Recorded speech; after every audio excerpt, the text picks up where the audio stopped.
UPA की government ने वहाँ पे एक शाखा दिया था अलीगढ़ मुस्लिम यूनिवर्सिटी का, और हमारी यूपीए चेयरपर्सन सोनिया गांधी जी ने उसका शिलान्यास रखा था 2014 में जनवरी में सर। और उससे कबल 136 करोड़ रुपया सैंक्शन किया था उन्होंने, जिसमें से सिर्फ 10 करोड़ दिया गया सर।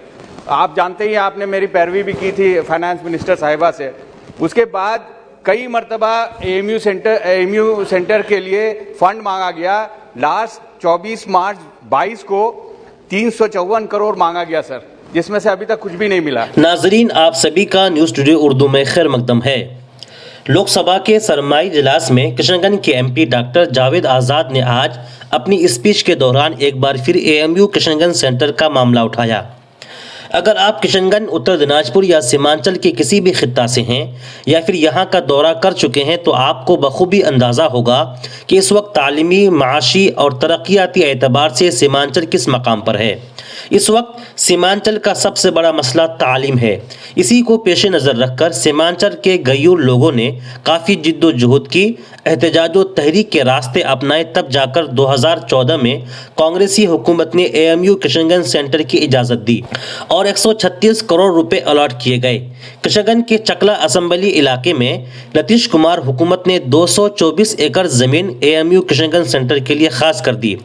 8 साल गुजर चुके हैं, लेकिन अब तक मरकज की मोदी हुकूमत ने बकाया रकम जारी नहीं किया है। सरमाई इजलास में किशनगंज के एमपी डॉक्टर जावेद आज़ाद ने लोकसभा के स्पीकर ओम बिरला को मुखातब करते हुए एजुकेशन मिनिस्टर धर्मेंद्र प्रधान से मुतालबा किया कि 2014 में बुनियाद डाले गए एएमयू किशनगंज सेंटर के लिए अब तक सिर्फ 10 करोड़ रुपए ही दिए गए हैं, जबकि इस सेंटर के लिए 136 करोड़ रुपए मुख्तस किए गए थे। बकिया रुपए दे दीजिए और टीचिंग और नॉन टीचिंग अहदे पर बहाली शुरू कर दीजिए। एमपी डॉक्टर जावेद आज़ाद इस तरह के मुतालबे रखे। पहले सुन लीजिए डॉक्टर जावेद आज़ाद ने क्या कहा और फिर उसके बाद वजीर तालीम धर्मेंद्र प्रधान ने इस सिलसिले में क्या जवाब दिया, वो भी आपको सुनाएंगे। सुने। डॉक्टर मोहम्मद जावेद। बहुत बहुत शुक्रिया सर। मैं सीमांचल से आता हूं, जहां सबसे डिप्राइव्ड एरिया है एजुकेशनली भी, और इसको देखते हुए मैम यूपीए की गवर्नमेंट ने वहाँ पे एक शाखा दिया था अलीगढ़ मुस्लिम यूनिवर्सिटी का, और हमारी यूपीए चेयरपर्सन सोनिया गांधी जी ने उसका शिलान्यास रखा था 2014 में जनवरी में सर। और उससे कबल 136 करोड़ रुपया सैंक्शन किया था उन्होंने, जिसमें से सिर्फ 10 करोड़ दिया गया सर। आप जानते ही, आपने मेरी पैरवी भी की थी फाइनेंस मिनिस्टर साहिबा से। उसके बाद कई मरतबा एएमयू सेंटर के लिए फंड मांगा गया। लास्ट 24 मार्च 22 को 354 करोड़ मांगा गया सर, जिसमें से अभी तक कुछ भी नहीं मिला। उसके साथ साथ 2021 सितंबर में यूजीसी सैंक्शन 29 टीचिंग और 19 नॉन टीचिंग स्टाफ की मांग की थी, जो अभी तक नहीं दिया गया, और जिसके वजह से पढ़ाई नहीं हो पा रही है।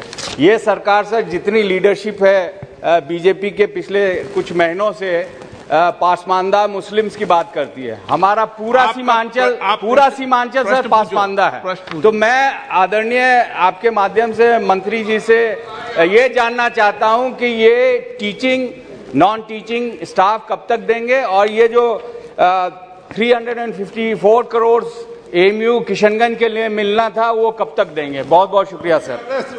इस पर एजुकेशन मिनिस्टर साहब ने 2010 में एएमयू के दूसरे 2 सेंटर यानी बंगाल के मुर्शिदाबाद एएमयू सेंटर और केरला के मल्लपुरम एएमयू सेंटर का हवाला देते हुए कांग्रेस की नीयत पर ही सवाल खड़ा कर दिया और किशनगंज एएमयू सेंटर के लिए फंड देंगे या नहीं देंगे, इससे बचते नजर आए। आप सुने। आदरणीय स्पीकर महोदय, आपने भी कई बार कहा है और जावेद जी हमारे मित्र हैं, कई बार मिले हैं। एएमयू एक ऑटोनोमस इंस्टीट्यूट है। एएमयू की 2 शाखा, जिसके बारे में हमारी केरल की आदरणीय सदस्य भी कई बार उठाते हैं। आप एलओपी हो प्लीज। इन दिनों में थोड़ा दादा कुछ अनबन हुई है क्या मैडम से? हुई है। मैं आपको जिक्र करता हूं कि जावेद भाई और मेरा जो समझ मैं आपको ये प्लीज मैडम देख लिया, बैठो। नहीं, मैडम आपको दिखाना चाहते हैं। अब बड़े आदमी हो। सवाल एक आप ऑनरेबल मेंबर प्लीज, मंत्री जी, माननीय आप मंत्री सदन जी। की वरिष्ठ सदस्य हो, आपने सही कहा, मुर्शिदाबाद और मालापुरम ये दो जगह पे एएमयू की प्रक्रिया तहत through the proper process 2 extended campus खोला गया है। जब जावेद भाई बार बार हमको मिलते हैं, मैं एक बार उस सारे फाइल को पढ़ा कि भाई जावेद जी सीमांचल से आते हैं, उनकी आग्रह वाजिब है, थोड़ा उसको समझा जाए। सर, मैं जिम्मेवारी के साथ इस सदन को आपके माध्यम से अवगत करना चाहता हूं, जिन्होंने भी 2010 में एएमयू के बारे में सपना दिखाया, अधूरा सपना दिखाया, कोई प्रोसेस्ड प्रक्रिया एएमयू की सीमांचल की कैंपस के बारे में, किशनगंज की कैंपस के बारे में नहीं मिल रहा है। ये बेसिक प्रोसेस है जिसके कारण हम चाहते हुए भी, हम एएमयू ऑटोनोमस बॉडी है, हम उसको एक लमसम ग्रांट इधर से देते हैं और हम आग्रह रखते हैं जैसे जैसे सदस्य मिलते हैं कि भाई इनको थोड़ा आगे, इनकी भी चिंता करो। लेकिन एएमयू सीमांचल के बारे में, और मैं इलाका को घुमा हूं, मैं जानता हूं उस इलाका की आवश्यकता के बारे में। शिक्षा यद्यपि एक राज्य सरकार की विषय है, फिर भी सेंट्रल इंस्टीट्यूट्स की भी एक रोल है, हम चाहते हैं। लेकिन 2010 में सीमांचल में असत्य बात कही गई, बातों को अधूरी रखी गई, आधे मन से करने के कारण उसको आज हम मदद एएमयू जो एक ऑटोनोमस बॉडी है उसको करने में दिक्कत हो रही है। असत्यवाद की बात आप करते हैं, असत्यवाद क्या होता है सर? 2010 यूपीए सरकार, ऑनरेबल मेंबर प्लीज, आप साचार कमेटी रिपोर्ट, इनका रिकॉर्ड में नहीं हो रहा, आप जवाब दीजिए। साचार कमेटी रिपोर्ट, आपको चेयर ने परमिशन नहीं दिया। अधूरा सपना का है, सत्य नहीं असत्य का। की बात करते हैं, असत्य अधूरा सपना का, असत्य- अधूरा सपना, सत्य नहीं बोले, अधूरा सपना। नहीं, मैं असत्य बोला। जिन्होंने भी संतोष बाबू, जिन्होंने भी 2010 में हमने एएमयू का एक शाखा किशनगंज में खोलने की बात कही है, वो असत्य बात कही है। मैं जिम्मेवारी के साथ कह रहा हूं, क्योंकि पूरा जो प्रोसेस एक यूनिवर्सिटी, हमें आपत्ति नहीं,